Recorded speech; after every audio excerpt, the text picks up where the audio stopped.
Hai, selamat sejahtera semua. Jadi hari ini kita sambung pembelajaran kita. Kalau sebelum ini kita masih di bab 10 ya.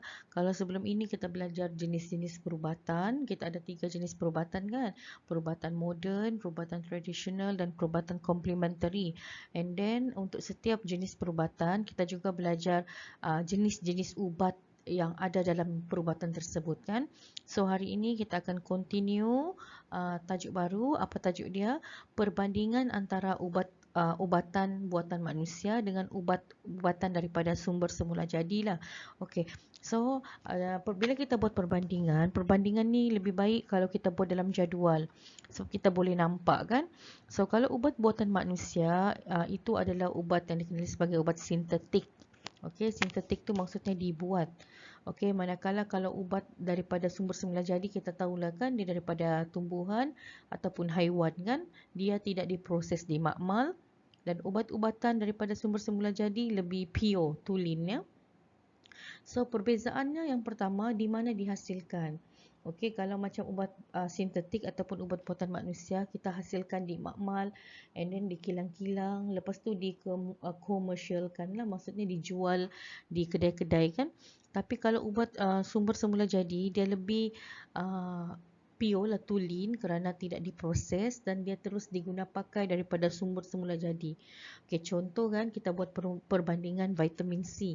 Kalau kamu tengok vitamin C, dia ada ubat sintetik yang diproseskan, contohnya jadi vitamin C dalam bentuk kapsul yang kamu makan kan, adik-adik kamu makan, itu ubat sintetik. Maksudnya dia ambil contohnya buah oren yang ada vitamin C tapi diproses di makmal dan ditambahkan bahan kimia sedikit, maka ia menjadi ubat sintetik. Tetapi sekiranya kalau kamu ambil vitamin C direct terus, contoh kamu makan terus buah oren, itu kita katakan sumber daripada sumber semula jadi. Okey? So, ubat sintetik perlu diambil secara berterusan. Okey, berterusan tu maksudnya mengikut preskripsi pegawai perubatan atau doktor. Apa maksud preskripsi? Maksudnya adalah mengikut cadangan. Okey, cadangan bagaimana menggunakan ubat tersebut. Let's say kalau doktor kata kamu pergi hospital atau klinik, doktor bagi ubat-ubatan, dia beritahu kamu kena makan selama beberapa hari, contohnya seminggu, maka pesakit perlu ambil dalam tempoh tersebut. Okey. Lagi satu, ubat-ubatan manusia ni ataupun sintetik, dia diperlukan dalam kuantiti sedikit sahaja. Okey, dan dia lebih efektif. Itulah kita perlu makan sedikit tetapi dia lebih berkesan lah maksudnya.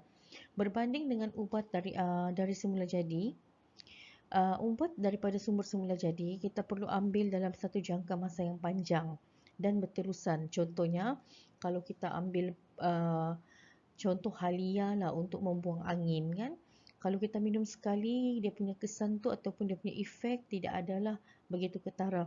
So kamu kena ambil, keep on doing the routine. Maksudnya kamu ambil, menjadikan dia rutin seharian kamu, so baru kita nampak kesannya. So dengan erti kata lain, kita perlukan masa yang lama dan kuantiti bahan sumber semula jadi yang banyak. Okay, kalau kita guna sekejap, sedikit saja bahan yang kita guna, maka kesannya tidak begitu ketara lah. Okey, untuk ubat buatan manusia yang kamu dapat di klinik atau hospital tu, bukti penyembuhannya adalah secara klinikal. Okey, apa maksud secara klinikal?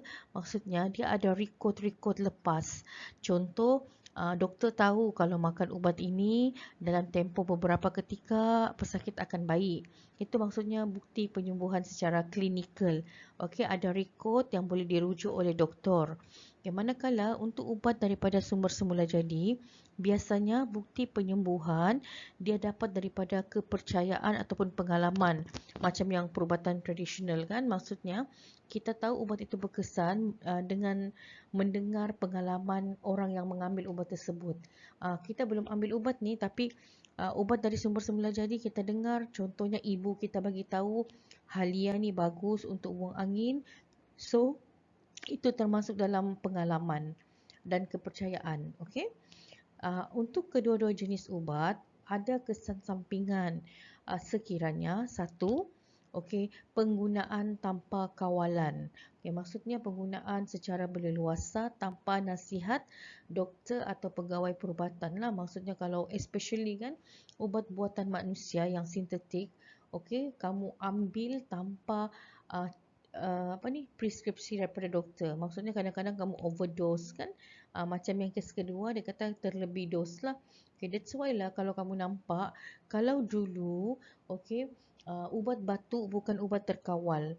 Sekarang ubat batuk dikategorikan sebagai ubat terkawal kerana okey, ada kesan sampingan yang banyak sekiranya kamu mengambil dos yang berlebihan.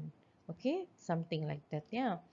Now, kita pergi kepada tajuk seterusnya ataupun isi penting seterusnya, contoh penyalahgunaan ubat-ubatan.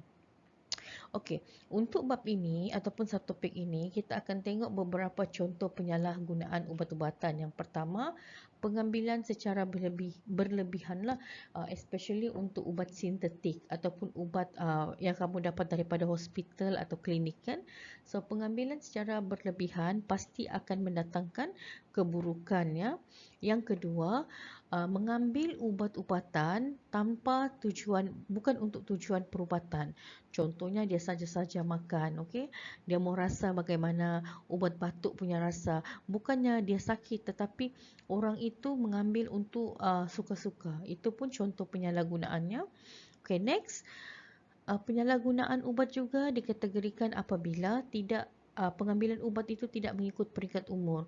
Contoh, bayi di bawah umur 2 tahun, okey, tidak dibenarkan untuk makan ubat yang berisiko lah, contohnya ubat batuk.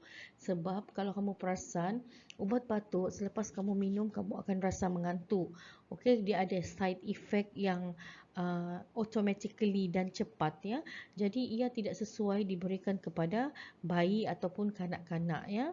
Next one. Okey, tidak mengikut dos yang ditetapkan. Ini selalu. Contohnya macam ubat batuk juga kan, ada orang ketagih ubat batuk. Okey. So dia beli banyak-banyak dan dalam satu botol tu dia boleh habiskan sehari. So kesannya dia boleh efek kamu punya sistem rangsangan. Kamu akan sentiasa mengantuk lah kan. Jadi itu contoh penyalahgunaan ubat-ubatan. Next one. Okey, penggunaan tanpa preskripsi pengamal perubatan ataupun doktor lah. Contoh doktor, dalam kamu jumpa doktor tu, doktor tidak cadang pun kamu ambil ubat tersebut, tapi kamu saja-saja ambil. Itu pun kita kategorikan sebagai penyalahgunaan ubat-ubatan. Now, kita sudah tahu contoh-contoh penyalahgunaan ubat-ubatan. Sekarang kita kena tahu apakah kesan sekiranya penyalahgunaan ubat-ubatan berlaku. Okay, first one. Ia akan menyebabkan penyakit yang ingin diubati tidak sembuh. Ini sebagai contoh kalau kamu tidak mengikut preskripsi daripada doktor. Doktor suruh makan pagi, petang, siang, malam kan biasanya 3 hari sekali kan, especially antibiotik selama 3 hari contohnya. Tapi kamu hanya ambil sekali sahaja, maka penyakit yang ingin dirawat itu tidak akan sembuh. Okey, yang kedua, pemberian dos yang tidak mengikut umur, okey, especially kepada kanak-kanak. Okey, so bila kita bagi ubat yang pada dos yang berlebihan akan menyebabkan beberapa kesan yang serius. Pertama, kesan toksik. Okey, toksik ni kalau banyak dalam badan dia boleh membawa maut. Yang kedua, alahan. Alahan tu maksudnya allergic lah, allergic kepada certain ubat. Yang ketiga, dia akan berlaku serangan sesak nafas. Okey. Maksudnya, bila kita beri ubat pada dos yang tidak tepat kepada kanak-kanak, especially kepada kanak-kanak, ia boleh menyebabkan sesak nafas, kesukaran untuk bernafas. Okey. Next, keradangan kulit. Maksudnya, bila termakan ubat yang tidak mengikut preskripsi doktor ataupun pemberian dos yang sesuai mengikut peringkat umur, maka berlaku itchiness ataupun keradangan kulit. Kulit akan merekah, okey, dan gatal ya. So itu kesan sampingan apabila kita memberi dos yang berlebihan lah ataupun dos yang tidak mengikut peringkat umur. Kesannya tu lebih kepada kanak-kanak ya. Okey, yang ketiga, kesan penyalahgunaan ubat-ubatan adalah menyebabkan ketagihan. Contohnya ubat tidur, ubat batuk ya. Okey, so bila menyebabkan ketagihan, maka the next day walaupun kamu tidak sakit, kamu akan bergantung kepada ubat tersebut. So itu adalah addiction ataupun ketagihan ya. Okay, the last one adalah penyalahgunaan antibiotik. Maksudnya contoh kan, kamu pergi hospital, okay, kamu disuruh makan antibiotik 1 hari 3 kali selama 3 hari tanpa henti. Okay, so kamu buat tanpa henti, tapi sehari kamu ambil sampai 6 kali antibiotik. Maksudnya terlebih dos. So apa yang berlaku pada badan kamu? Badan kita akan ada kerintangan antibiotik. Okay, apa maksud kerintangan antibiotik? Maksudnya antibody kita ni, maksudnya yang kita mau bunuh dalam badan kita, contohnya bakteria kan, dia sudah tidak boleh dibunuh dengan cepat sebab ada kerintangan antibiotik. Dia sudah tahu antibiotik yang mana akan dapat di tubuh badan kamu. Okey, sebab kamu salah guna antibiotik. Misalnya kamu mengambil dos yang banyak. Okey, bila kita ambil dos yang banyak, bakteria yang sepatutnya boleh dibunuh oleh antibiotik tidak akan mati. Bakteria tersebut tidak akan mati sebab dia menerima ubat dalam antibiotik dalam tempoh yang singkat tetapi banyak, maka ia akan berubah, berubah dari segi tindak balas. Bakteria tersebut akan mendapat kerintangan antibiotik. Maksudnya dia sudah tidak boleh dibunuh dengan antibiotik. Okey, apa yang terjadi kepada badan pesakit ini? Contohnya dijangkiti bakteria, walaupun kita bagi antibiotik, antibiotik itu tidak boleh membunuh bakteria. Okey, sebab sudah wujud kerintangan antibiotik. Okey, itu sahaja untuk hari ini. So, teacher biasa, teacher akan upload video dalam YouTube. Okey, I give you the link nanti dan kita akan buat latihan. Cikgu rasa kalau tidak silap ya, ini muka surat 125, 124 hingga 125, question number 1 sahaja. Alright, until see you, bukan see you tomorrow kan, cuti pula, see you on next Thursday. Happy Merdeka Day. Thank you very much.